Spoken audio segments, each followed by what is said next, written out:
di treatment kasih obat, yang ikan itu kan kita treatment kasih obat.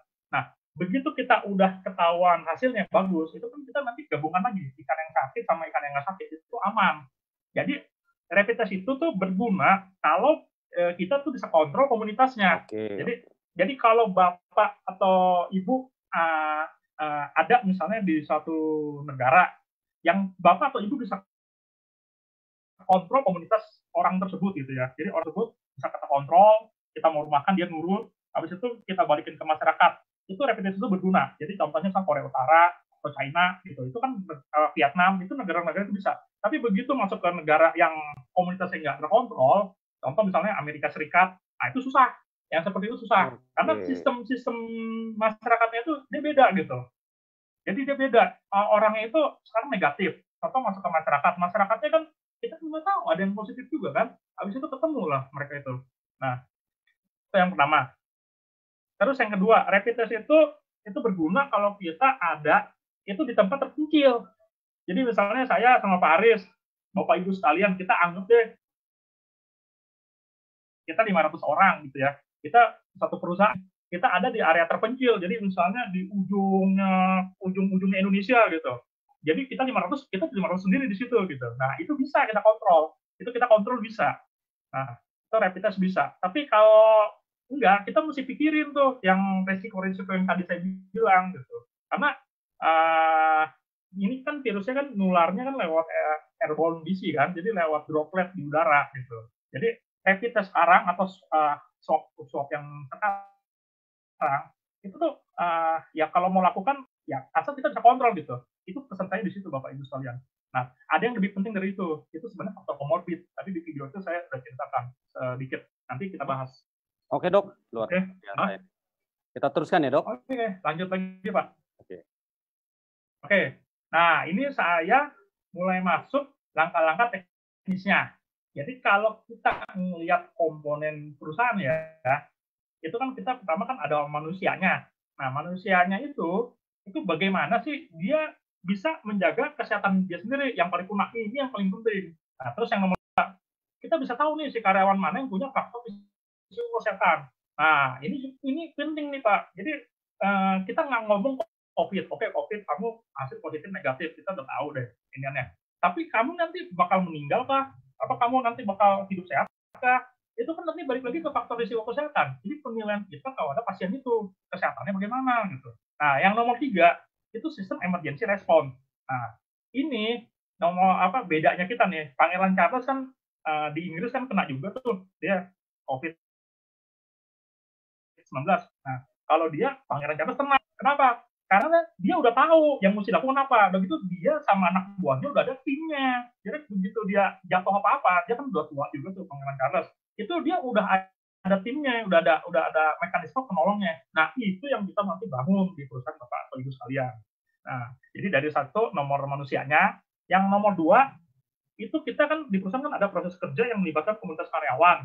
Nah, itu kita nilai yang mana bikin orang kumpul-kumpul rapat, contoh misalnya orang proses produksi atau orang misalnya makan di kantin. Nah, itu nanti mesti diatur itu.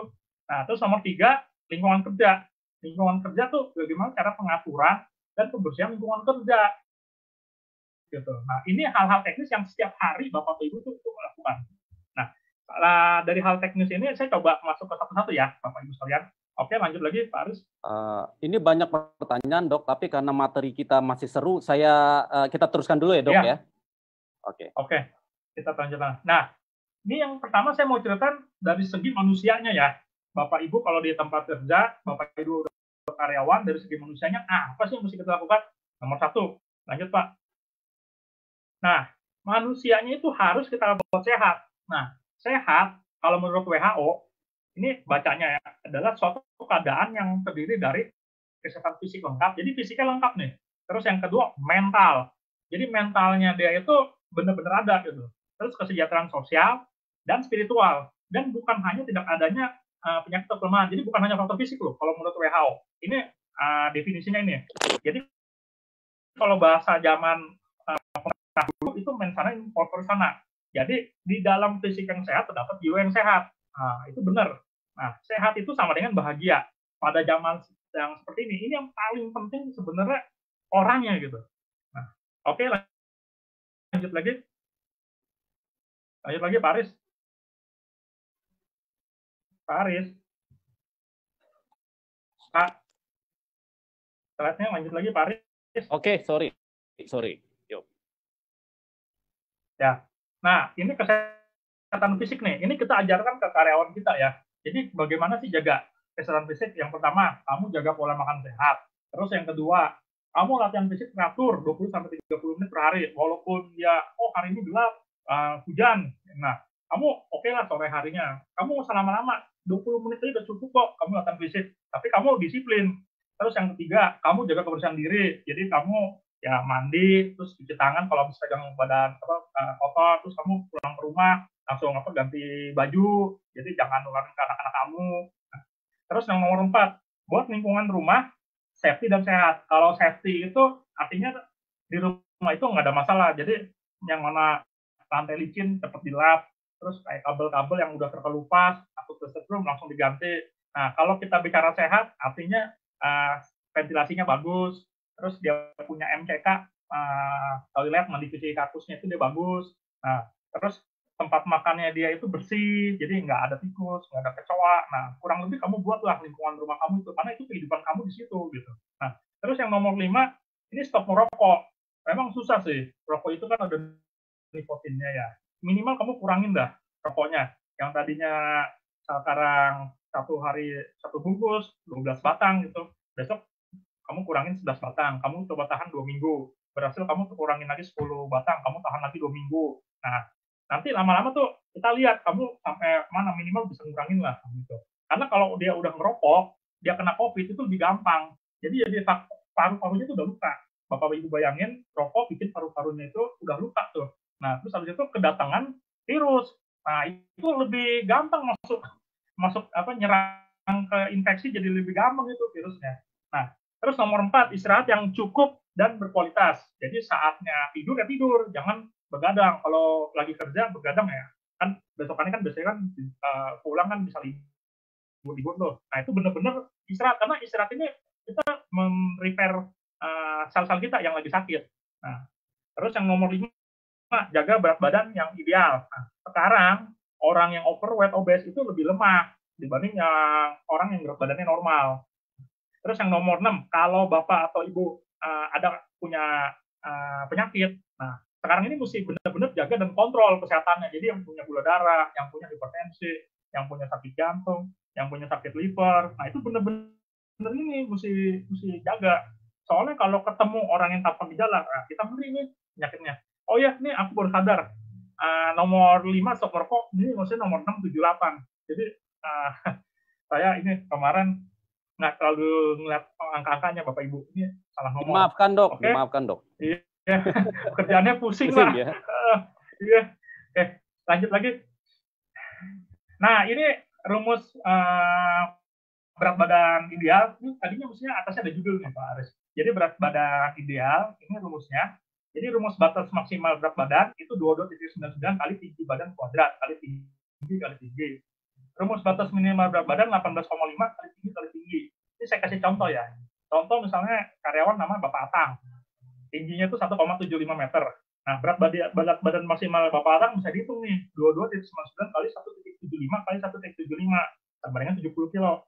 Berat badan minimalnya 18,5 kali 1,75 kali 1,75. 57 kilo. Nah, jadi range berat badannya Pak Atang antara 57 sampai 70. Nah, kalau misalnya sekarang berat badannya Pak Atang misalnya 80 kilo. Nah, setiap bulan itu kurangin berat badan nggak usah banyak-banyak. Paling banyak yang paling bisa bagus ya kurang lebih 2 kilo maksimal, udah gitu aja. Nah, kalau di teori memang bisa sampai 3 kilo. Orang 1 bulan ya makanya masih aman kurangin berat badan 3 kilo. Cuman kita lebih aman lagi ya 2 kilo aja.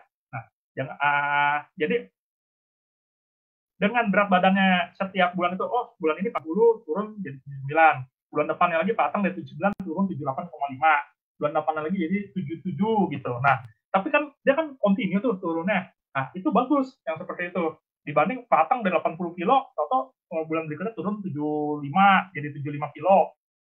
Nah, itu turunnya terlalu ini malah jadi risiko bisa sakit gitu. Nah, nanti Bapak Ibu tolong kasih tahu perusahaan tempat Bapak Ibu sekalian, ini hal yang paling gampang dilakukan, dan ini begitu ini bisa dilakukan, itu resiko penyakit yang tadi saya sebut, jadi diabetes, darah tinggi, terus penyakit jantung, penyakit ginjal, terus penurunan sistem imun. Nah, ini benar-benar langsung teredus tuh. Jadi secara kedokteran itu teredus. Ini hal yang gampang dilakukan, tinggal modalnya berat badan aja. Kalau misalnya di perusahaannya supaya ada aktivitas kayak gini, ya mungkin bisa dikasih perlombaan kecil, Pak Aris. Jadi di setiap timbangan kasih perlombaan kecil. Jadi kita kasih tahu siapa karyawan yang berhasil turunin berat badan 3 bulan berturut-turut, nanti dinilai kinerjanya, terus dikasih hadiah kecil, voucher gitu. Nah ini nanti bakal bagus ini. Oke, ini gampang. Dan ini sangat membantu sekali dibanding yang ini pemeriksaan yang macam-macam gitu. Ini benar-benar nurunin risiko banyak. Oke, lanjut lagi. Nah, ini saya ngambil dari Harvard Medical School. Ini dia udah kasih tahu nih, pola makan yang sehat ini bagaimana sih, gitu kan. Nah, ini saya cerita singkat aja ya. Ini dari Harvard, itu Bapak Ibu kalau melihat piringnya, itu kan ada vegetables, ada fruit, ada whole grain, sama healthy protein ya. Nah, ini kira-kira komposisinya. Jadi, kalau kita makan, itu sayuran kira-kira seperempat piring lebih lah tuh, gitu, sama buah-buahan. Jadi, sayuran sama buah-buahan itu memakan porsi setengah dari porsi makanan kita. Nah, jadi kita paling banyak di sini, Dok. Banyakkan serat.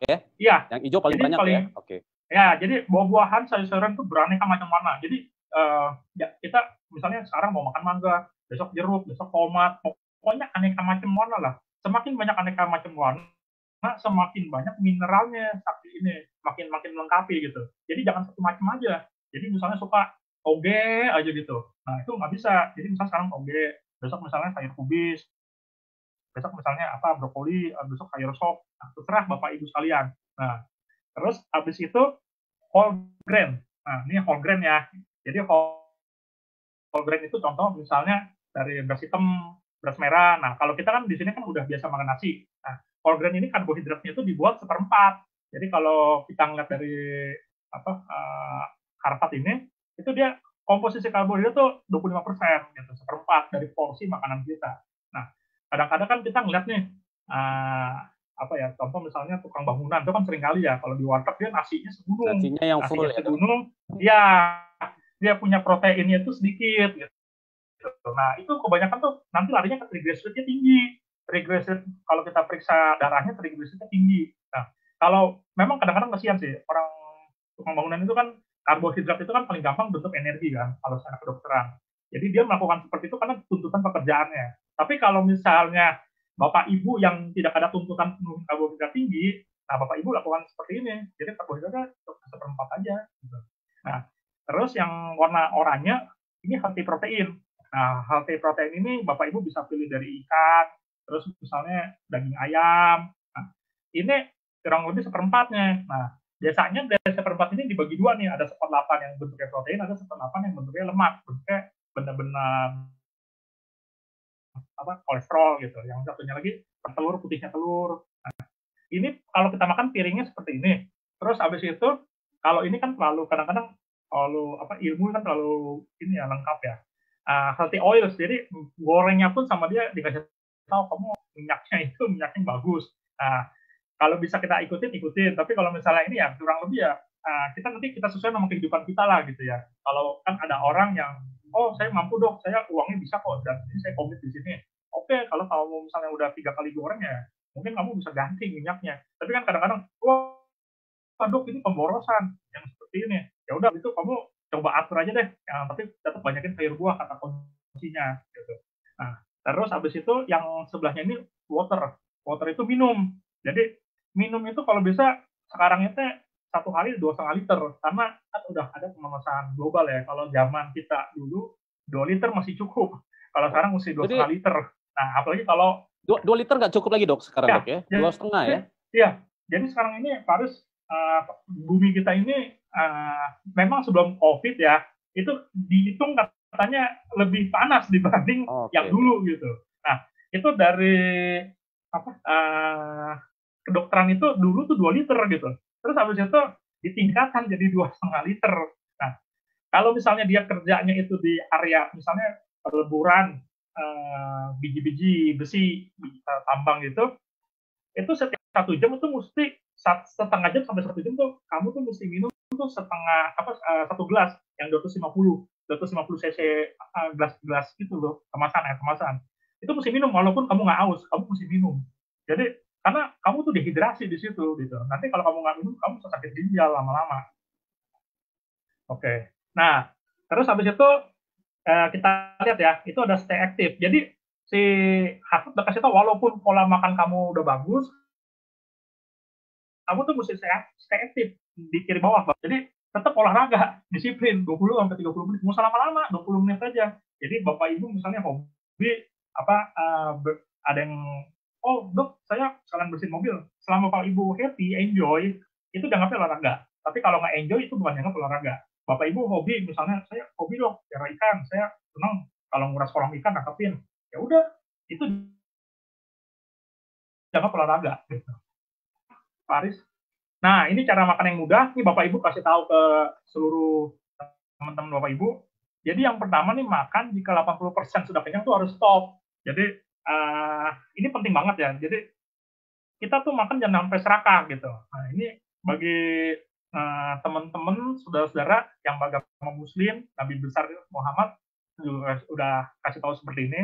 Terus bagi saudara-saudara kita yang agama Buddha, itu Nabi Siddhartha terutama juga ngomong gitu. Jadi udah diatur bahwa bahkan agama aja udah ngatur kamu tuh kalau makan ya secukupnya aja gitu. Jangan kamu tuh orang serakah gitu, nggak boleh. Kalau makan jangan serakah, kenyang gitu. Itu nggak bagus. Nah, ini itu secara kedokteran juga udah teruji gitu. Kalau perut kita terlalu full, itu bawaannya jadi nggak enak juga gitu. Penyakit udah pasti, tapi bawaannya saat itu juga nggak enak juga gitu. Jadi begah rasanya, terus kadang-kadang ada reflux balik ke atas makanannya gitu. Nah, terus nomor 2 nih, makan itu jangan rakus sama serakah. Nih hati-hati stroke dan penyakit jantung. Ini akan nyusahin keluarga dan pasien dengan anak cucu. Nah, ini di rumah sakit banyak nih. Terakhir nih kemarin habis lebaran, banyak tuh yang stroke. Jadi Lebaran dok. Habis Lebaran banyak stroke tuh, IGD rame, jadi stroke. Nah ini kalau stroke ini maaf aja ya Bapak Ibu sekalian. Kalau orangnya langsung ya meninggal sih, ya itu mungkin sedih lah ini. Yang kasihan tuh saya kadang-kadang melihat nih, orangnya itu tuh 4 organnya lumpuh gitu, tapi masih hidup. Jadi tangan kakinya aja tuh nggak bisa gerak, tapi dia masih makan sama pas buang air besar dicebokin gitu. Nah itu aku tuh bener-bener ini banget. Itu bagaimana ini aneh gitu. Saya juga bingung katanya. Saya kesian sama dia, saya kesian sama keluarganya, terus kesian juga sama yang bantuin di situ gitu. Nah, kita jangan sampai masuk keadaan seperti itu. Terus nomor 3, perbanyak sayur buah, tadi udah. Terus nomor 4, kurangi makanan yang mengandung lemak, jadi kayak gorengan, keju, mentega, santan, dan lain-lain. Ini kita tahu diri makannya. Terus nomor 5, kurangin buah-buahan yang berkalori tinggi, jadi alpukat, cempedak, durian, nangka, ini kalorinya kan tinggi nih. Kalau makan sekali 2 kali nggak apa-apa, tapi kalau banyak, ini hati-hati ini. Nah, terus nomor 6, kalau Bapak Ibu ada yang suka hobi alkohol, ini udah mulai kurangin nih minuman yang mengandung alkohol. Kalau bisa stop gitu, jangan minum alkohol, jangan minum miras. Nah, ini yang cara makan. Terus lanjut lagi Paris, terus kurangin minuman yang mengandung gas. Jadi contoh misalnya terus kurangin pemanis, terutama untuk pasien yang kencing manis. Nah, kalau pasien yang kencing manis itu khusus pasien kencing manis batasi makanan karbohidrat. Bila perlu frekuensi makannya 5 sampai 6 kali per hari. Jadi kalau orang normal kan sehari makan 3 kali. Kalau orang sakit kencing manis itu yang tadinya sehari makan 3 kali dibagi 2 tuh porsinya. Jadi misalnya tadinya makan jam 6, terus makan lagi jam 12. Nah, sekarang dibagi 2, makan 6 setengah porsi, makan jam 9 setengah porsi, terus jam 12 setengah porsi, nanti jam 3 setengah porsi, terus jam 5 porsi, nanti jam 7 setengah porsi gitu. Jadi dibagi-bagi, kenapa? Supaya nanti karbohidratnya nggak masuk sekaligus full. Kalau kamu masuk karbohidrat sekaligus, itu kan pankreasnya kan nanti mesti peras insulin gitu. Itu kan, jadi kayak kita kerjanya tuh sel-sel pankreas itu berat sekaligus gitu. Nah itu kalau bisa dipecah-pecah cara kerja pankreasnya. Oke, ini lanjut lagi nomor 9 untuk pasien asam urat dari benjol. Nah, benjol ini singkatan. B-nya bayem, E-nya emping, N-nya nangka, J-nya jeroan, O-nya otak, L-nya lemak. Enak semua nih, Dok. Ini enak-enak semua, Pak. Ya, ya. Tambah kacang-kacangan. Nah, terus kalau kan E-nya emping nih, emping itu Bapak Ibu bisa itu apa asosiasi dengan melinjo. Nah, nangka, nah Bapak Ibu duren kan bentuk-bentuk buahnya mirip tuh. Duren, nangka, cempedak. Nah, ini saya tingkat otak aja gitu. Jadi bisa ingat, tapi sebenarnya lebih dari itu gitu. Nah, ini hindari benjol sama kacang-kacangan. Nah, untuk pasien darah tinggi itu hindari makanan gorengan, terus yang makanan asin sama berlemak. Nah, terus ini kan tidak expired. Jadi makanan segar kan banyak kan di pasar-pasar tradisional tuh. Jadi kadang-kadang tuh, wah ini makanannya itu kok ada lalatnya gitu ya. Nah, itu kita sebenarnya makanan kalau kamu masih ada lalatnya, tapi nggak jadi pembusukan ya, itu sebenarnya itu masih bagus. Dibanding itu kamu makanan nggak ada lalatnya, padahal lingkungannya kotor gitu. Nah, itu kita ngeri loh. Ini apaan nih? Pakai pestisidanya berlebihan kali ini gitu. Jadi kalau kita makanan kayaknya terlalu, wah ini terlalu bagus nih makanannya, terus kayaknya bersih banget itu nih. Itu kadang-kadang kita tuh sadar ke dokter ngeri, Pak. Ini bener gak sih ini alami gitu? Kita kan mikir, kok sampai lalat aja nggak ada gitu kan? Itu kan aneh gitu di situ. Nah, itu pestisida, herbisida ini sekarang nih kan zaman industri ya, itu banyak orang tuh berani kayak begitu gitu. Jadi kadang-kadang kayak buah-buahan gitu ya, kita buah dari apa daerah jauh dari luar negeri gitu ya, kok ini warnanya bagus, ininya ini gitu kan kadang-kadang iya kadang-kadang aku ini juga sih kayak buah lokal gitu kan, buah lokal kan kita oh ini jelek bentuknya ini gitu kan, kayak istri saya itu kan kalau misalnya oh inilah beli yang bagus gini gitu kan, tapi kadang-kadang aku di alam bawah sadar aku mikir gitu, ini dia buahnya bagus, ini awet gitu ya, ini kadang-kadang aku agak bingung nih gitu, ini dia pakai teknologi apa ya? Oh mungkin radiasi ya, aku pikir gitu ya. Kalau radiasi udah sampai sini kan mungkin diituin dulu selama mungkin 2 minggu supaya radiasi itu kan bahan yang bisa ngeluarin ini kan, di sana ditembak sinar, di sininya radiasinya itu didiemin dulu, jadi udah mulai iradiasi bahan, jadi sifatnya itu nilainya turun baru aman. Aku kadang-kadang kalau mikirnya bagus, mungkin dia begitu teknologinya ya. Tapi kalau kadang-kadang kalau pikiran jelek, wah ini mungkin lapisan lilinnya gitu. Jadi lapisan lilinnya, jangan-jangan kulitnya si apel itu bisa dibakar lagi. Jadi begitu dibakar, nyala apinya. Jadi kayak ada lilin gitu. Nah, itu kadang-kadang suka itu, Pak, Bu. Nah, yang penting itu kadang-kadang bagi kami yang penting makanan itu segar. Terus makanan itu alami gitu. Nah, tandanya alami paling gampang itu kan kalau kita yang lihat misalnya semut masih datang, kutu masih datang, terus habis itu lalat masih datang dan itu makanan itu masih sehat, kita makan masih fresh. Nah, tinggal kita bagaimana ngolahnya. Nah, jadi kan masaknya bagus, penyimpanannya bagus di rumah. Tapi bukan berarti makanan harus dilalatin dulu ya, Dok, biar kelihatan ya. Pak Dokter, ini ada pertanyaan. Tadi tolong diulangi lagi, Dok. Benjol itu B-nya itu bayem. Ya, bener. B-nya bayem. E-nya emping. N-nya nangka. Nangka dan sejenisnya ya, keluarganya ya. J-nya apa itu? Jeroan, jengkol. Jeroan, oke. Ada yang itu jengkol. Jengkol. Orang kalau makan jengkol banyak-banyak. Penggemar. Ini dokter udah pengalaman ya? Sering makan jengkol. Banyak itu. IGD. Oke. Banyak ya. Oke. Nah, terus otak. Nah, ini otak-otak. Oh, ada yang suka otak sapi. Kalau yang otak ayam, otak memang enak, Bang. Banyak yang suka. Kambing, sop kambing pakai otak, aduh, luar biasa tuh, Dok. L-nya lemak. Lemak ini Bapak Ibu tinggal lihat aja, misalnya makanan soto yang kuahnya santan-santan, terus nasi padang. Nah, itu. Hobi saya itu, Dok. Itu yang enak-enak. Siap. Iya. Kita lanjut ya, Dok. Lanjut lagi, Pak ya. Oke. Nah, ini tips untuk yang makanan orang yang hipertensi. Jadi Bapak Ibu, ini aku minta maaf ya. Ini kan kita kan udah masuk di komputer itu kan masuk 2:30 nih. Jadi kan kita kan misalnya jam 3. Nggak ngerti bisa.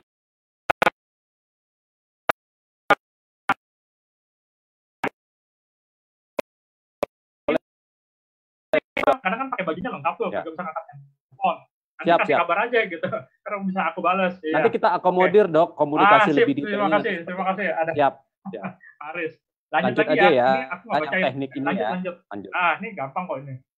Nah, ini untuk yang diabetes juga sama. Nanti Bapak Ibu bisa baca sendiri trik-trik tips-tipsnya. Terus lanjut lagi trik-triknya bagaimana.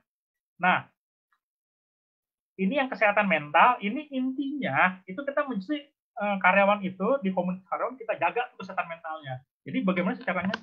Yang pertama itu kita mesti buat ya kalau bisa ada latihan fisik yang menyenangkan lah. Jadi misalnya Bapak Ibu nih buat acara, oke nih kita minggu ini kita mau ada perlombaan lah, kita mau ada apakah gitu. Jadi walaupun cuma sebentar itu tapi kita buat sesuatu itu mesti menyenangkan gitu. Kalau bisa fisiknya ikut terlibat. Nah, terus habis itu kita kembangkan tuh motivasi. Jadi kalau misalnya kita sendiri nih supaya mental kita sehat bagaimana sih? Kita kembangkan kita sukanya apa? Misalnya contoh saya senang ya pelihara ikan koi gitu ya.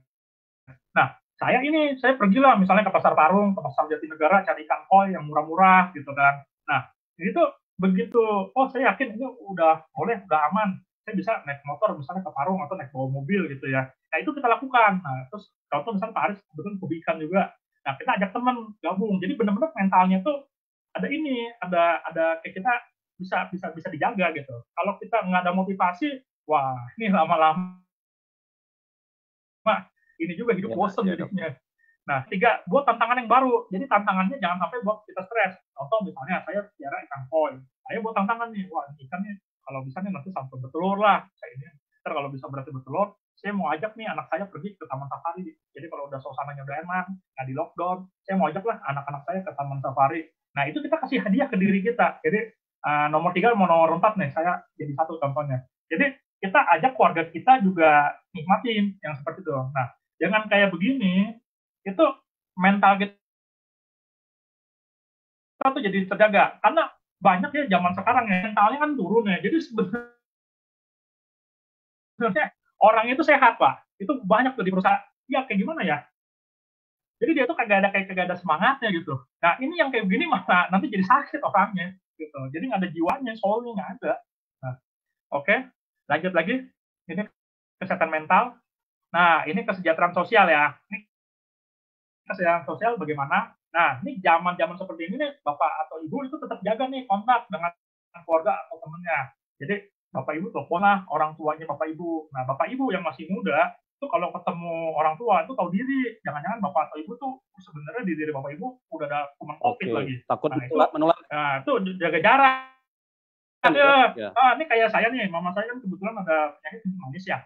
Nah, saya kan pekerjaan saya dokter ya. Itu udah pokoknya pasien itu udah nggak jelas deh kalau dari rumah sakit. Nah, saya kalau ketemu mama saya tahu diri, saya pakai maskernya 2, mama saya pakai masker. Nah, kita jaga jarak gitu. Walaupun kita ibu dan anak, tapi mau nggak mau mesti begitu. Karena saya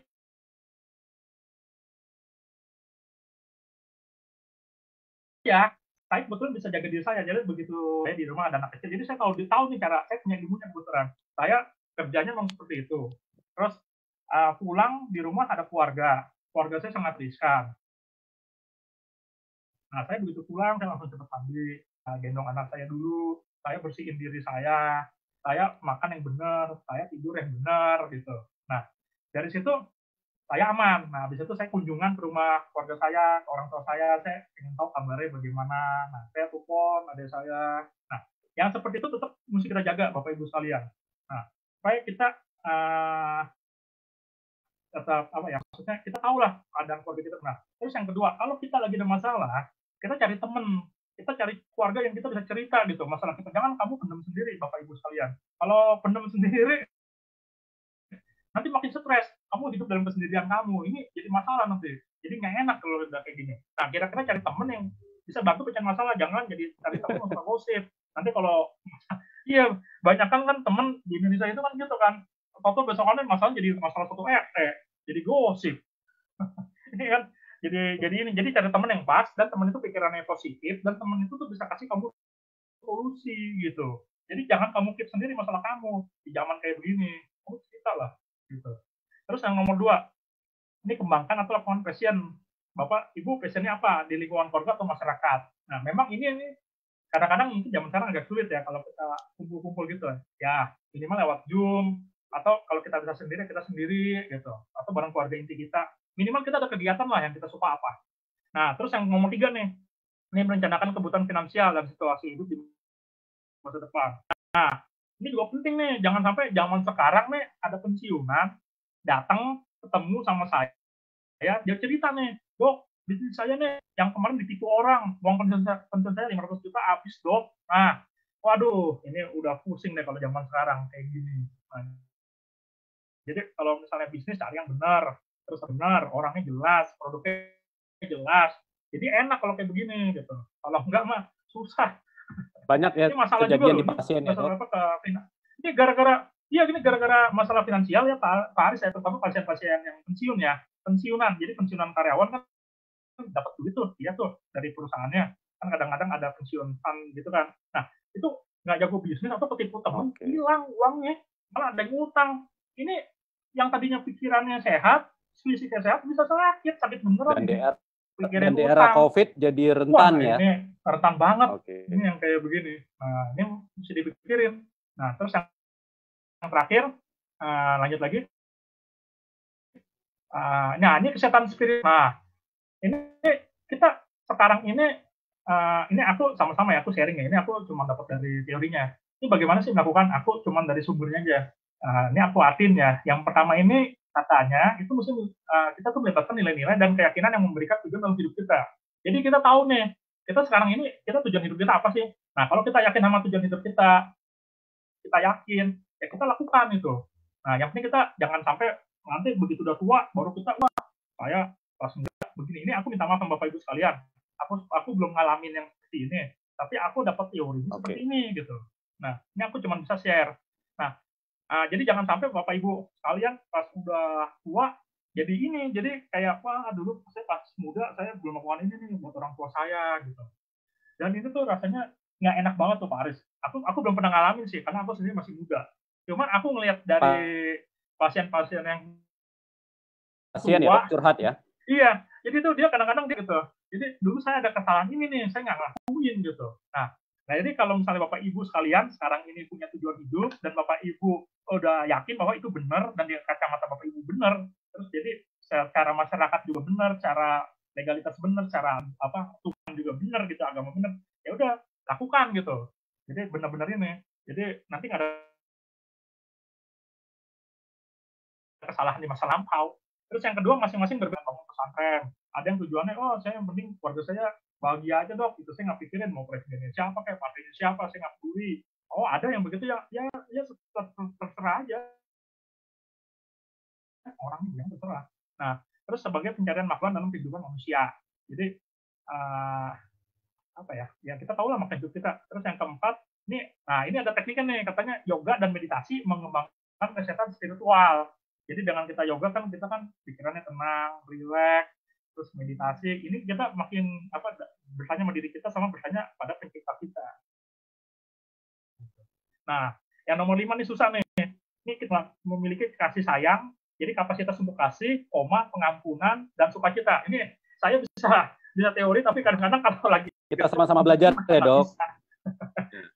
Iya, sama-sama belajar teman-teman, Pak Aris ya. Oke, ini yang manusianya ya.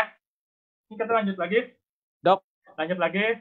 Nah, ini boleh nggak saya potong sebentar, Dok? Iya, silakan. Tadi saya melihat beberapa slide terakhir, saya teringat ada dalam sebuah pertemuan dikatakan seperti ini, bahwa sebenarnya dengan peperangan melawan COVID ini, Dok, tidak cukup kita menunggu ditemukan vaksin, tidak cukup juga dengan menggunakan masker, jaga jarak, tapi sebenarnya dengan budaya kesehatan ya Dok ya. Iya. Tadi dokter dengan budaya kesehatan, karena seharusnya memang itu yang harus kita lakukan. Jadi kesehatan yang sadar dari diri sendiri gitu ya Dok ya. Betul. Sekarang apa yang mau dilakukan lagi? Mau nunggu vaksin sampai kapan?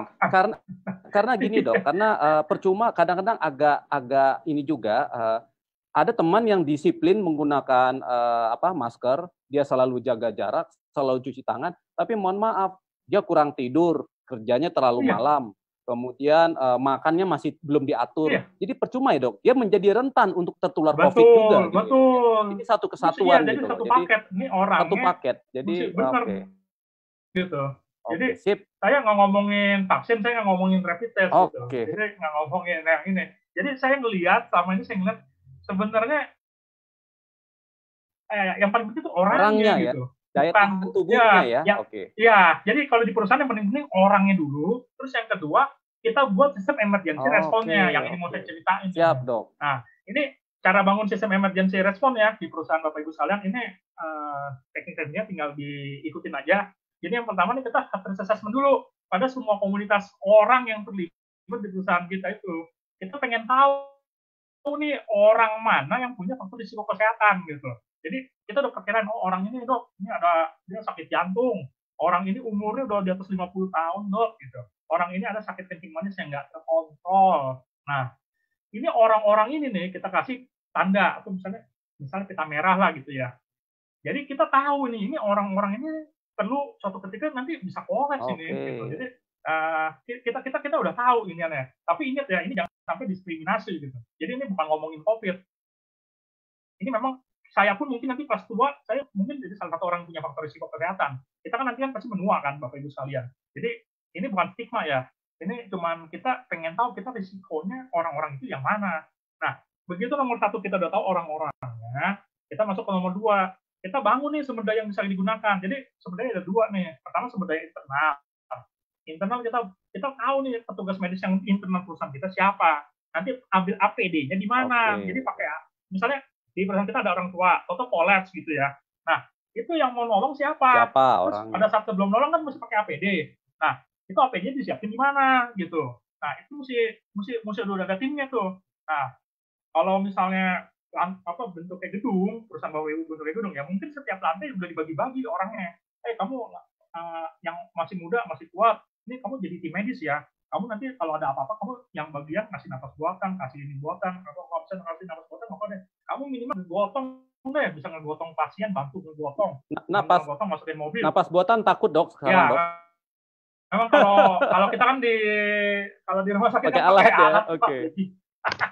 Iya, ada kalau di urusan ada tuh yang sampai latihan pakai baby. Iya. Cuman itu nggak usah kayak gitu lah, minimal kamu tuh pakai APD, habis itu kamu bisa ngangkut ini pasien deh langsung cepet jalan, masukin mobil gitu.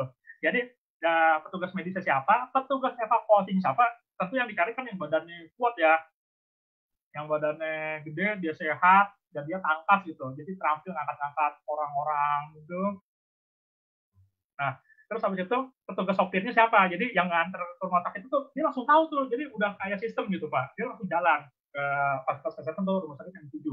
Nah, yang nomor 2 sumber daya eksternal. Nah, di sumber daya eksternal ini kita petakan tuh fasilitas kesehatan sekitar perusahaan dan kemampuan fasilitas kesehatan tersebut menangani pasien di perusahaan kita.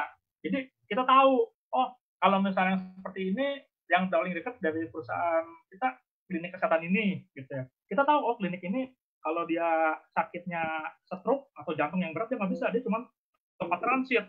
Jadi dia mesti kita nanti akhirnya tujuannya ke rumah sakit ini, misalnya ke harapan kita,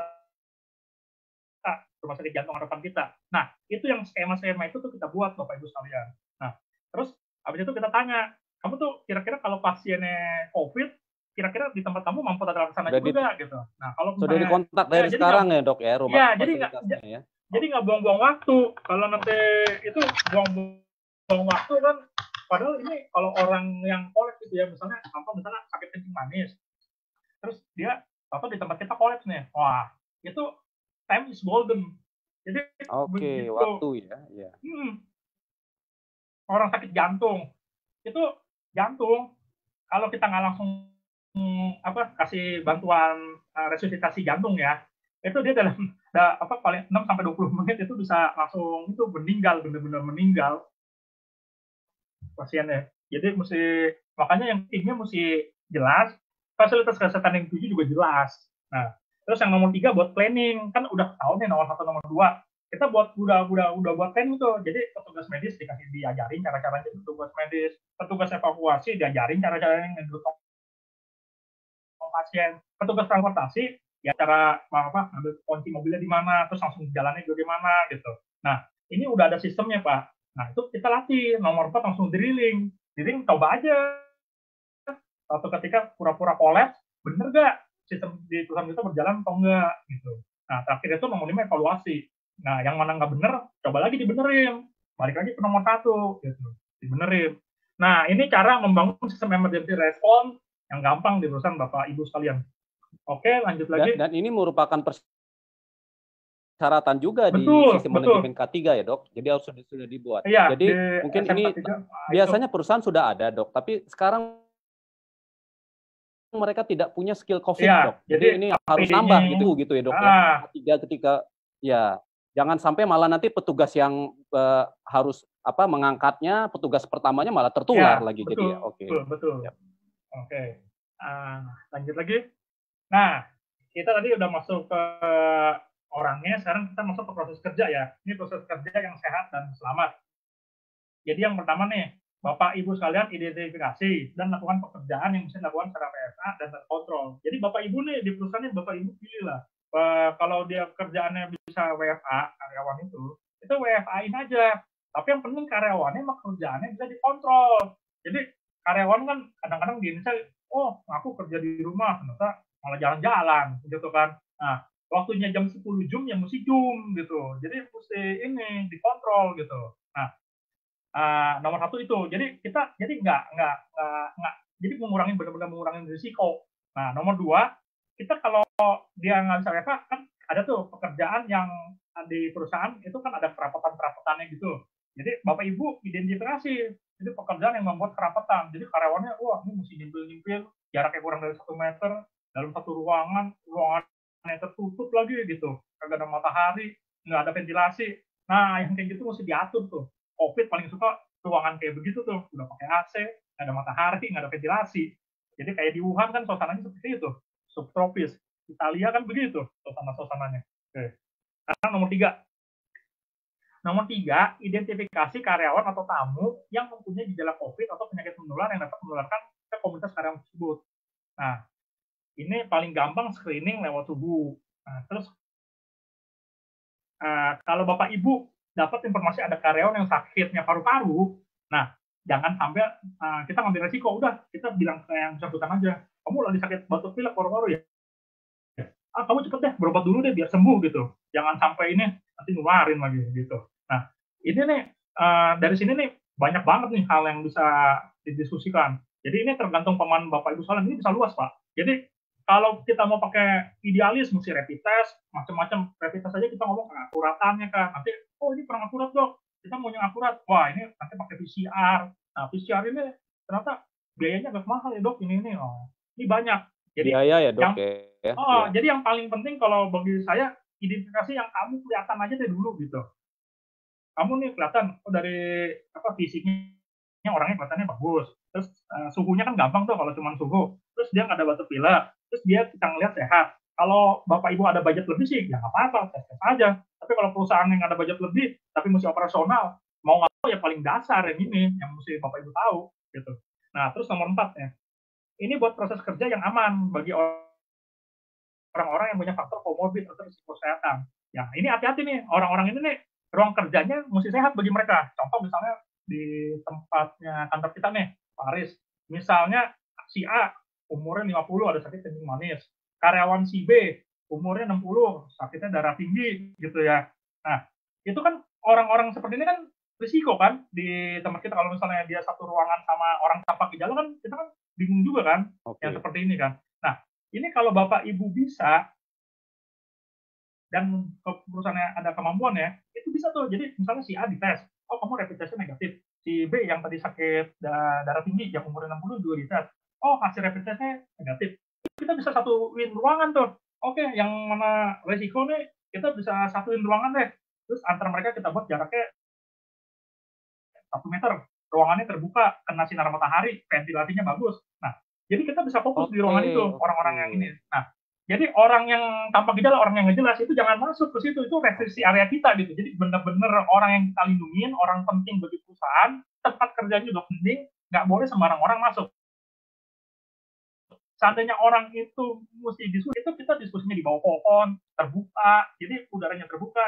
Si karyawan itu kalau perlu pakai 2 masker, walaupun sekarang ada teori ngomong kalau kamu pakai 1 masker aja sih. Cuman kalau saya kadang-kadang masih terbenungsing guru saya dulu pas saya kuliah kedokteran. Jadi mereka tuh kalau periksa pasien TBC zaman dulu ya itu pada pakai 2 masker. Jadi kadang-kadang walaupun kalau hitungan teorinya katanya 1 masker itu gue cocok, apa kamu 2, cuma kadang-kadang masih ini aja terbrainwashing gitu. Jadi misalnya itu biar aman 2 masker, oke. Yang lawan bicara kita juga 2 masker, udah gitu karena kita diskusinya ada jaga jarak, terus di bawah pohon ada sinar matahari, nah itu benar-benar aman tuh, yang kayak gitu. Nanti kalau panas kan udah kayak dulu kan guru-guru saya itu kan kalau misalnya periksa pasien kalau kepanasan kan berhenti dulu tuh, nanti lanjut lagi. Nah ini juga gitu, kalau misalnya wah ini panas nih, nanti lagi diskusinya saya mau ngadem dulu, nah, suruh tamunya tungguin aja deh, lanjut lagi diskusi gitu. Kalau memang itu, yang penting jangan sampai orang yang nggak jelas masuk ke ruangan. Wah kalau udah masuk capek bersihinnya. Oke, terus nomor 2 nih, pengaturan bagi mereka yang pada saat ketemu orang tanpa gejala. Nah, ini kalau bisa ketemunya di tempat terbuka. Kan kadang-kadang kan datang nih tamu urusan dari luar kan. Jadi mau nganter barang lah, ngambil sampel lah. Nah, kan kadang-kadang kita kan nggak tahu kan riwayat dia gimana. Bisa aja dia sebelum masuk ke perusahaan kita minum obat ini, obat demam. Nah, jadi tadinya panas, habis minum Panadol, nggak panas gitu. Nah, atau barusan minum obat batuk pilek gitu. Nah, dia kan lolos, masuk kan. Nah, pada saat kita nggak tahu gejalanya bagaimana ya. Nah, saya sarankan yang tadi seperti sama. Kita ngomongnya di ruangan terbuka aja deh. Nggak apa-apa deh. Daripada kamu masuk ke ruangan saya capek ntar bersihinnya. Mendingan kita ngomong di ruangan terbuka aja. Jadi di bawah pohon. Bukan masalah kesopanan lagi nih. Yang penting kamu sehat, saya juga sehat, keluarga saya juga sehat gitu. Terus nomor 3, nah ini pengaturan bagi mereka pada saat serah terima barang ya. Nah dalam hal ini barang yang dengan berisiko ya. Biasanya sih kalau barang sih ya, itu kan sekarang kan udah diteliti ya. Ya memang virusnya itu bisa nempel di barang. Tapi habis itu tuh virus itu tuh nggak bisa nularin ke orang, kecuali barang itu tuh dianggap berisiko. Contoh misalnya kayak saya nih, perawat saya misalnya ngambil dahak dari si pasien. Jadi habis swab di nasofaring, itu perawatnya misalnya kasih sampelnya nih ke saya. Nah itu barang itu kan berisiko tuh. Nah itu mesti hati-hati tuh saya barang itu. Habis itu saya langsung bersihin diri. Jadi saya pakai glove-nya bagus, terus maskernya bagus. Nah habis terima barang, saya langsung buang sarung tangan saya langsung cuci tangan gitu. Nah kurang lebih seperti itu Bapak Ibu sekalian. Dok, jadi saya tekankan ini Dok, yang nomor 4 itu untuk orang-orang yang punya resiko tinggi ya Dok ya. Jadi memang ada spesial apakah layoutnya, pengaturannya, atau cara dia bertemu dengan orang dibedakan ya Dok ya? Betul. Karena betul ya. Ini kalau saya ngeliat ya Pak ya, COVID-19 ini, itu kita ngeliat nih, kan kita kan udah belajar kasus ya. Jadi guru-guru saya juga ada yang meninggal. Guru-guru yang di program saya gitu. Dokter padahal ya Dok ya, dokter-dokter. Jadi kita ngeliatnya ini virus oke nih, virus Bang. Terus habis itu virus ini banyak juga kan orang yang hidup habis kena virus ini. Banyak. Contoh salah satunya Menteri Perhubungan kita, Pak Budi sehat. Terus beberapa wali kota kan udah ada tuh sehat. Kalau kita ngeliat kasusnya kan banyak yang sembuh juga.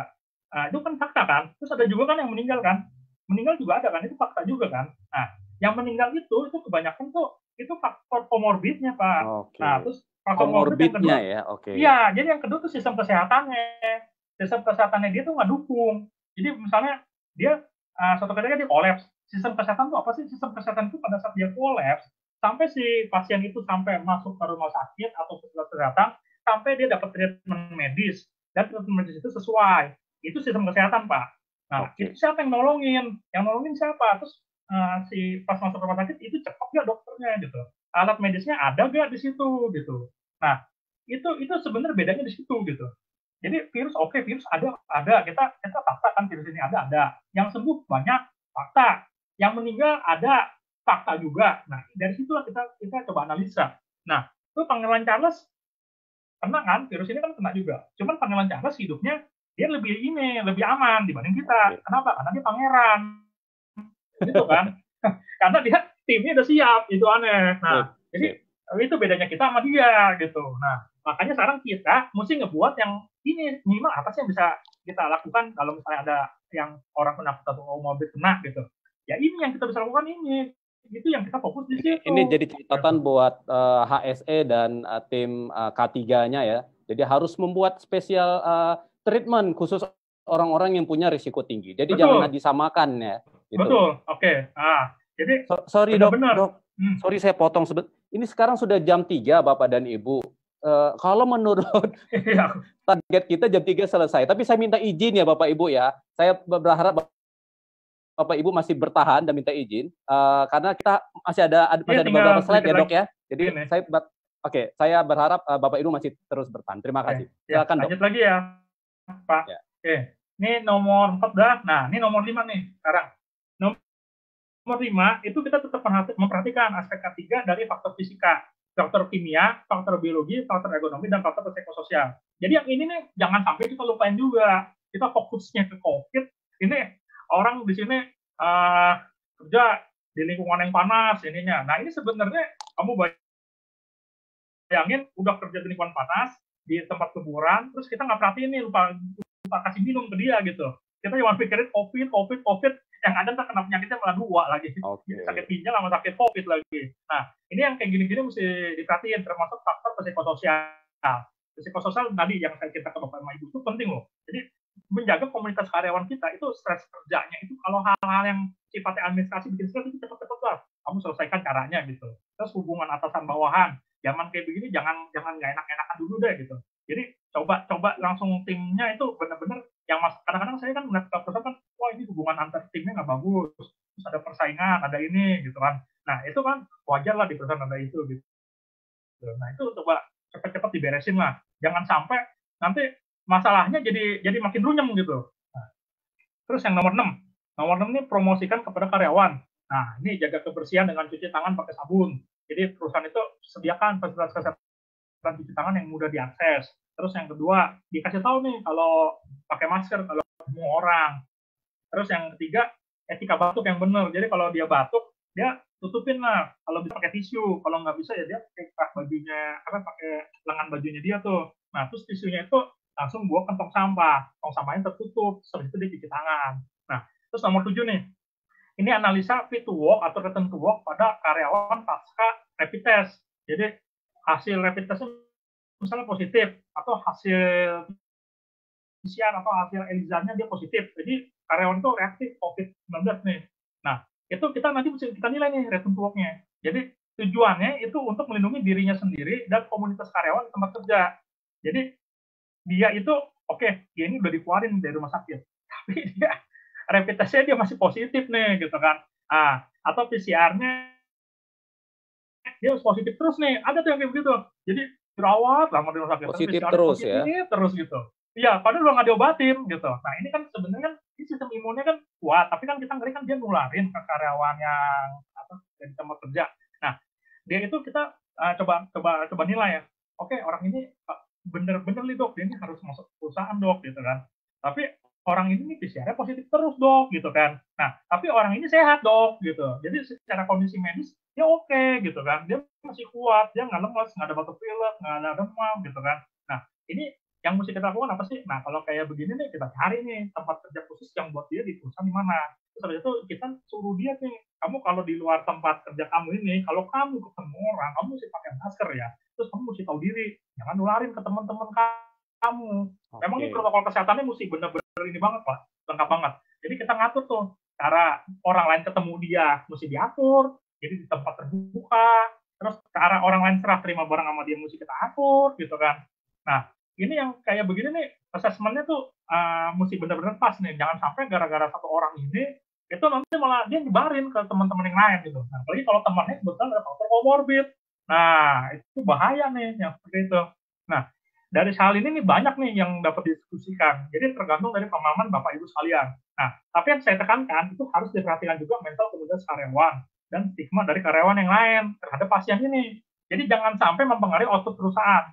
Nah, kalau perusahaan tidak yakin, lebih baik merumahkan satu orang ini daripada menghancurkan hasil kerja perusahaan. Kecuali orang itu sangat dibutuhkan perusahaan. Jadi benar-benar dinilai gitu.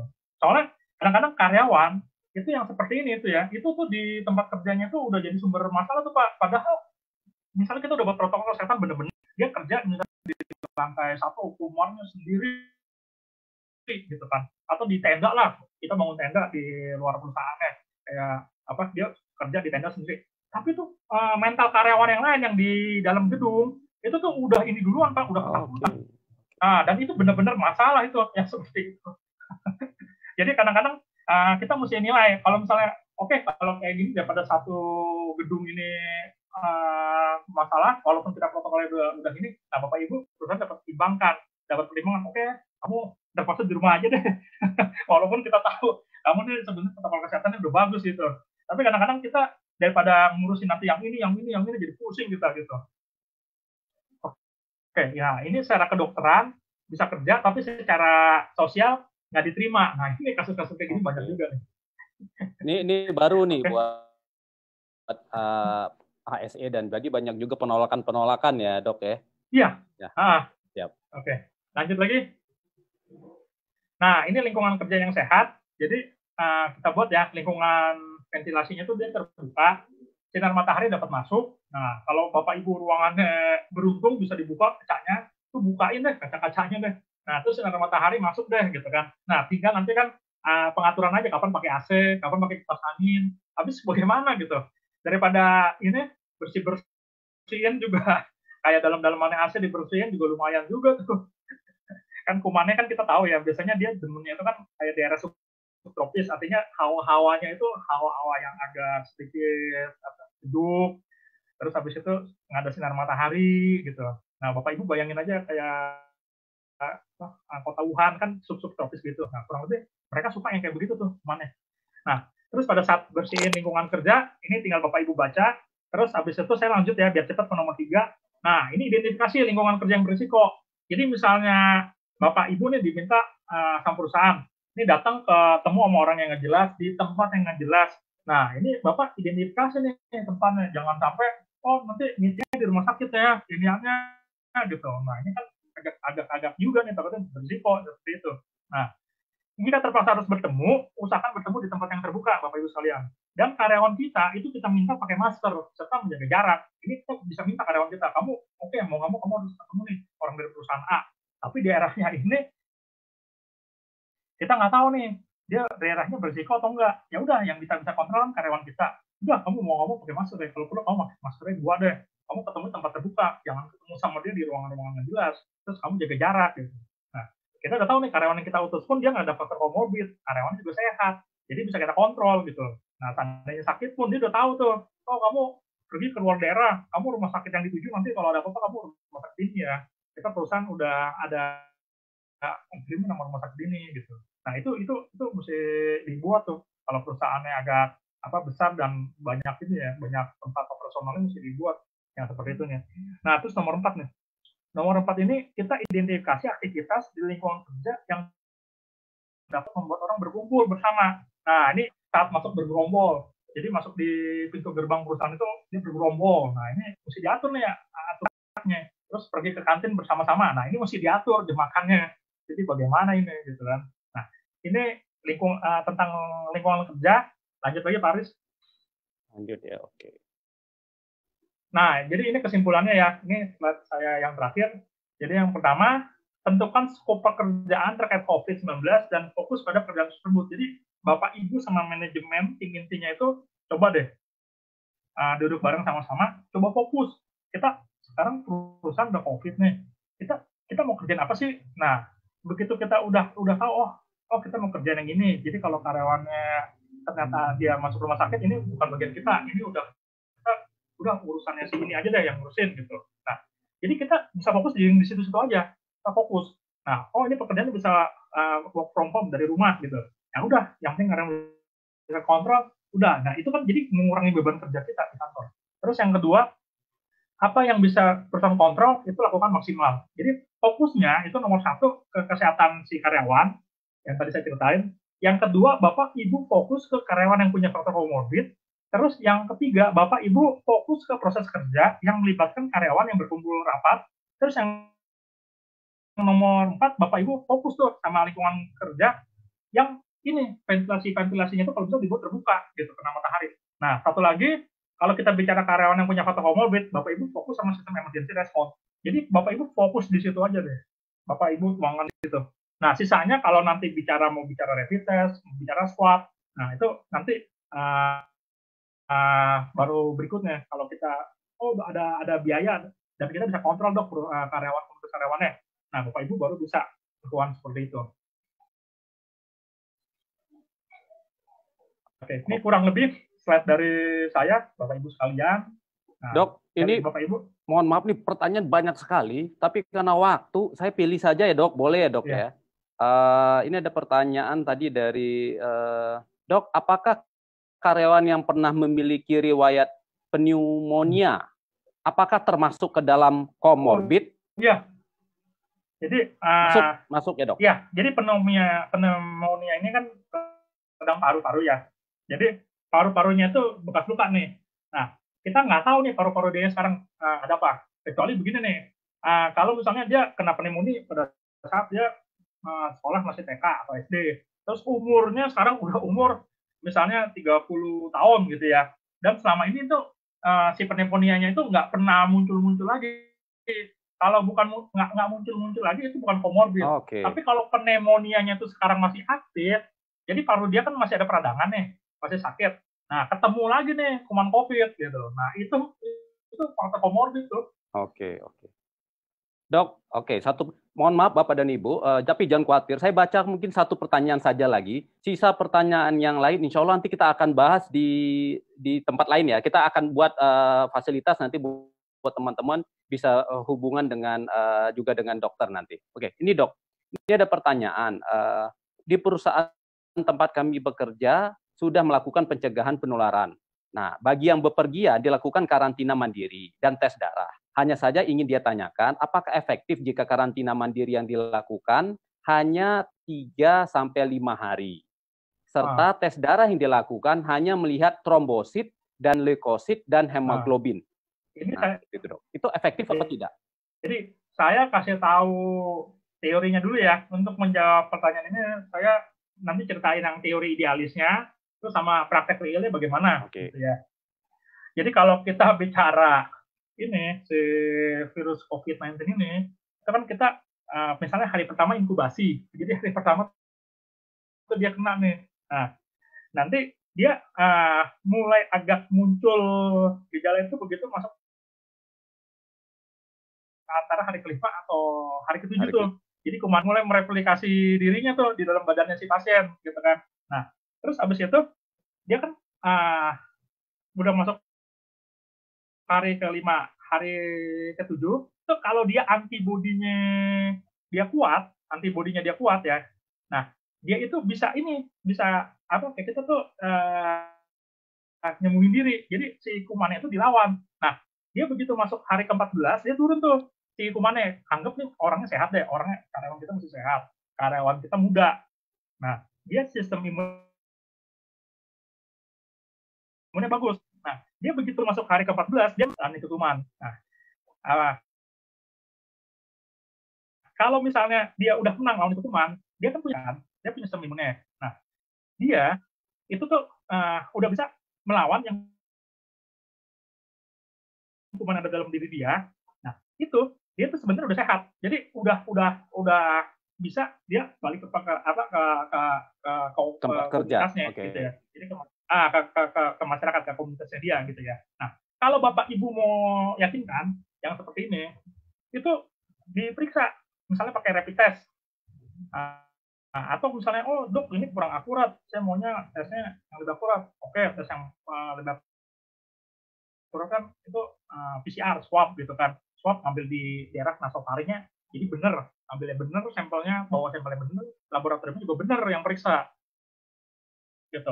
Nah, kalau perusahaannya ada budget, itu bisa seperti itu. Nah, ini kalau kita bicara teori yang idealis ya, kan dia harus ketemu orang, terus kita bicara epidemiologi kumannya, kuman itu kan baru dia bisa ngelawan kan di hari ke-14 kan dia benar-benar tuh dia udah mulai sehat iniannya. Nah, itu kita tes. Kumannya kamu masih ada nggak sih gitu kan. Intinya gitu sebelum kamu kita masukin ke komunitas karyawan, kamu tuh orangnya masih berisiko atau enggak sih gitu. Nah, itu yang idealisnya seperti itu. Jadi total cuman kan 14 hari ya dok? Iya, cuman kan harus 14 hari ya? Iya, cuman kan kadang-kadang kan kita kan, oh dok, kita perusahaannya itu budgetnya nggak tersedia nih dok. Dan itu kita daerahnya daerah terpencil dok, gitu kan. Kita daerah tambang. Kita mau melakukan seperti itu, kirim sampelnya juga gimana nih dok, gitu kan. Kalau mau kirim sampel swab bagaimana, gitu kan. Nah, jadi yang bisa kita lakukan, ya kita identifikasi, Pak. Identifikasi yang tadi yang saya bilang tuh, nomor 1, identifikasi tamu atau karyawan. Kita lihat nih, dari dia kondisi medis sama orangnya ini, itu dia jujur gak sama kita tuh, dia ada demam, terus batuk pilek, bener-bener gak? Itu dulu dong, itu kita pegang dulu patokannya. Fisik ya dok, dicek fisik ya. Jadi tes fisiknya itu nomor 1.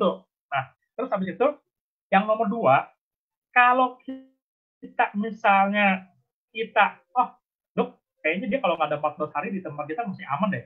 Nah, Bapak minta dia deh, Bapak isolasi, suruh dia, kamu di rumah dulu deh, 14 hari deh, kamu nggak usah ngapa-ngapain 14 hari, habis itu kamu telepon sama saya, kamu mesti jujur loh ya, kalau sampai kamu ketahuan nggak jujur sama saya, nanti saya pokoknya kasih punishment ke kamu. Jadi, kamu bener nggak demam?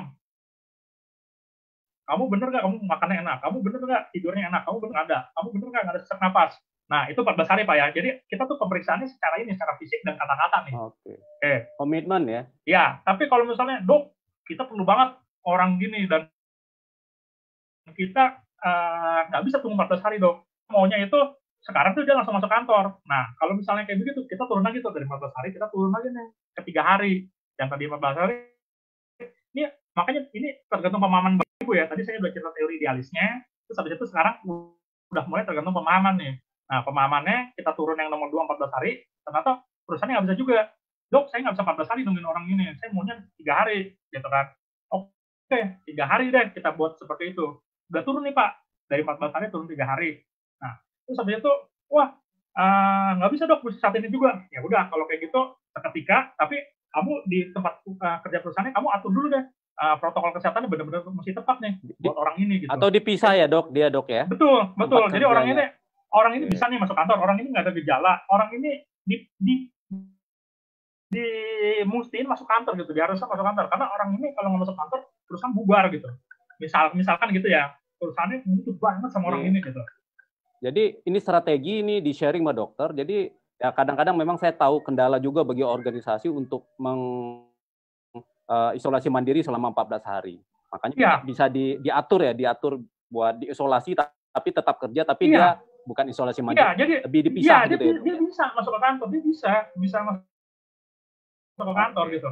Cuman dia protokol kesehatannya itu dia lengkap gitu, karena dia habis ketemu orang beresiko. Lebih ketat gitu. Ya dok? Iya. Jadi dia kalau ketemu sama bosnya yang tua, ya kamu anak gua mesti pakai masker 2 gitu.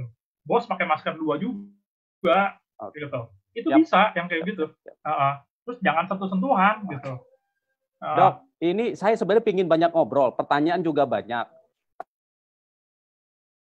Tapi karena waktu sudah lebih 19 menit, sesuai dengan awalnya kita jam 3 sudah selesai. Mungkin kalau berkenan dok, nanti beberapa pertanyaan kita lanjutkan di grup ya dok. Ada grup nanti kita buatkan.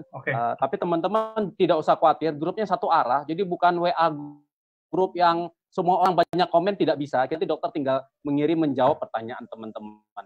Jadi lebih terkontrol lah seperti itu. Oke, dok, mohon maaf sebenarnya saya juga banyak mau ditanyakan, tapi karena waktu ini luar biasa menarik. Teman-teman kita kasih ini dulu ke Pak Dokter, kita kasih applause dulu. Mungkin bisa lewat. Terima kasih Bapak Ibu. Pak Dokter. Saya stop. Semoga dulu. Bapak Ibu keluarga sehat selalu. Perusahaan tetap operasional, seluruh karyawan yang terlibat sehat selamat. Kalau misalnya bingung, saya kan orangnya kadang-kadang kan jawabnya suka lama. Saya di slide nanti Pak bisa lewat Pak Aris juga. Tolong dibantu aja Pak. Kadang-kadang saya suka lupa gitu. Siap, dok. Ngurusin pasien, ngurusin perusahaan, ngurusin si Pak Camat gitu. Suka lupa. Oke. Jadi teman-teman ini saya mengucapkan terima kasih cukup panjang, tapi masih mau bertahan. Jadi selanjutnya sebentar ya dok, izinkan saya share juga. Share aja PowerPoint. Saya ini apa-apa teman-teman. Jadi teman-teman nanti bisa belajar. Kalau teman-teman nggak jelas, langsung telepon saya, langsung kasih tahu aja, dok saya pesertanya yang ikut di ini di tempatnya Pak Aris gitu. Jadi saya bisa kenal gitu. Oke. Teman-teman semua, teman-teman tolong baca chatting. Di sana sudah ada tulisan. Jadi nanti teman-teman diharap masuk dulu ke sebuah grup di sana, nanti materi bisa di-download langsung di sana. Itu yang pertama. Kemudian di sana juga nanti kita akan informasikan nomor handphone, boleh ya, Dok? Ya, jadi teman-teman nanti boleh bertanya. Mohon maaf nih, luar biasa nih Pak Dokter mau benar-benar berbagi ya. Saya pokoknya teman-teman, khusus buat teman-temannya Pak Aris ini, kalau mau diskusi sama saya sampai puas silakan. Silakan. Waduh, ini luar biasa. Saya WA suka lama, tapi kalau misalnya butuh cepat langsung ditelepon aja. Kalau saya lupa nanti saya telepon balik. Jadi sepanjang pulsanya teman-teman kuat, saya ladenin deh. Mau bicara 24 jam sekarang cukup pakai telepon WA saja, Dok. Jadi nggak usah pakai pulsa. Yang kayak begini, ini suka kita panjang kan ya, bantu Dok? juga nih pemerintah Indonesia. Jadi masyarakat supaya benar-benar kita putus mata rantainya. Soalnya kalau kayak gini nih, ekonomi juga kita udah menderita banget gitu kan. Terus perusahaan juga udah kembang banget, masyarakat juga bingung. Nah, jadi saya silakan deh ini teman, saya bantu. Sebenarnya ada salah satu jumlah webinar ini juga. Yuk kita bantu pemerintah untuk mensosialisasikan bagaimana sih penanganan COVID. Karena tidak mungkin keluarga kita, lingkungan kita terdekat, lingkungan perusahaan kita, manajemennya, tetangga, RT RW kita supaya hidup lebih sehat. Betul. Dari yang lingkungan terkecil dulu, gitu ya, Dok. Kalau teman-teman ada manajemen perusahaan yang pengen konsultasi sama saya, free of charge, jadi gratis, saya kasih semua ilmu saya, gitu. Jadi bingung Dok, ini aneh, telepon aja anytime, gitu. Oke, Dok, karena waktu, mohon maaf, izinkan saya memberikan sertifikat appreciate kepada Pak Dokter. Terima kasih, Pak Aris. Kirim ke dokter besok ya, hari Senin ya, insya Allah. Makasih Pak Aris. Kita kasih plus buat Pak Dokter kita hari ini. Kemudian teman-teman, sekali lagi materi bisa nanti di-download free, tapi teman-teman harus masuk dulu ke grup, jangan khawatir itu grup satu arah, jadi tidak akan banyak chatting di sana. Kemudian Pak Dokter, mohon maaf nanti bersedia ya menjawab beberapa pertanyaan yang saya save ya, Dok ya. Nanti lewat grup tersebut. Oh ya teman-teman, bagi yang ingin donasi, mohon maaf, ini dipersilakan. Jadi WQA ini tidak ada paksaan, sukarela, karena kami mencoba menggunakan sarana ini juga untuk istilahnya mencari donasi untuk membantu tenaga-tenaga kesehatan khususnya, Dok. Ini. Jadi monggo ini di screenshot, nanti bisa di donasi bebas seberapapun. Yang penting di angka belakangnya ada 19. Nah, sebagai penghargaan biasanya nanti kami kasih sertifikat digital webinar. Sertifikat. Tapi Pak, saya nggak perlu sertifikat, saya mau donasi, monggo. Itu ada biasanya itu beberapa rekan dia mau donasi saja tidak butuh sertifikat, monggo. Terima kasih. Pak Aris bisa aja. Mentang-mentang COVID-19 angka belakangnya mesti 19. Iya, nomor 19, biar ingat dong. Kemudian teman-teman, insya Allah akan ada event minggu depan, hari Jumat. Nah, ini pembicara luar biasa juga. Temanya ini tentang agak unik, ini tentang merek. Kenapa? Karena di masa COVID ini, Dok, ternyata banyak sekali merek-merek baru. Orang sekarang berusaha mencari berinovasi sesuatu yang baru, membuat produk baru, luar biasa, tetapi ternyata lupa dengan merek. Nah, ini akan dibahas nanti di webinar minggu depan. Oke, kemudian mohon maaf teman-teman, saya berharap nanti mengisi lembaran evaluasi. Pak Daman, tolong evaluasi ada di chatting di bawah ya. Teman-teman, saya berharap semua nanti mengisi lembaran evaluasi. Dan terakhir sebelum kita selesaikan event webinar hari ini, berharap kita foto bersama nih. Foto bersama. Pak Daman, tolong dihidupkan semua, diberi kesempatan teman-teman biar bisa menghidupkan videonya. Nanti kita akan sharing foto ini di grup. Nah, di grup kita akan sharing nanti. Sekali lagi grupnya grup satu arah, jadi aman, insya Allah tidak terlalu rame lah gitu ya. Saya tahu teman-teman, wah udah terlalu banyak WA grup Pak gitu ya. Oke, Pak Daman, silakan di siap. Komando. Berikan senyum terbaiknya Pak. Bisa dibuka sebentar untuk maskernya dibuka dulu mungkin ya, biar untuk dokumentasi aja. Apa-apa mau pakai masker biar ganteng gitu ya. Oke. Baik, saya hitung Pak ya. 1, bentar. 2, kok lama banget. 1, 2, 3. Ini ada berapa halaman ya? Oke, halaman kedua ya Pak ya. Oh iya benar. Oke. Atau saya bisa nih teman, saya juga boleh bisa. Ya? Oke Pak. 1, 2, 3. Tuh, udah bunyi kan kameranya. Ini kamera model lama nih ada suaranya. 1, 2, 3. Oke. Saya kira sekali lagi teman-teman semua, terima kasih atas partisipasinya. Pak Dokter, sekali lagi terima kasih. Insya Allah kita akan tetap bersilaturahmi lewat ada grup nanti. Jadi teman-teman kalau ada yang mau ditanya, monggo lewat sana nanti. Terima kasih. Sekali lagi mohon maaf karena tidak ada gading yang tak retak. Mohon maaf, saya mewakili Rumah Inovasi dan WQA. Mohon maaf jika ada kekurangan. Sampai bertemu di grup atau bertemu di event Rumah Inovasi minggu depan. Saya tutup acara ini dengan mengucapkan alhamdulillah. Assalamualaikum warahmatullahi wabarakatuh.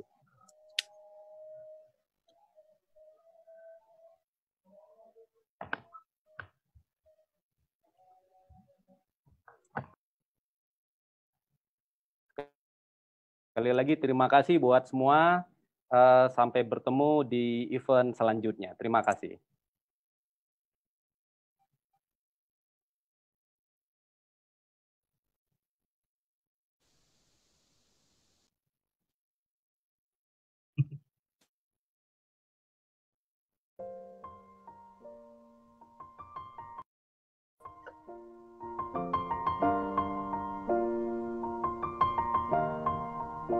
It's been a long day without you, my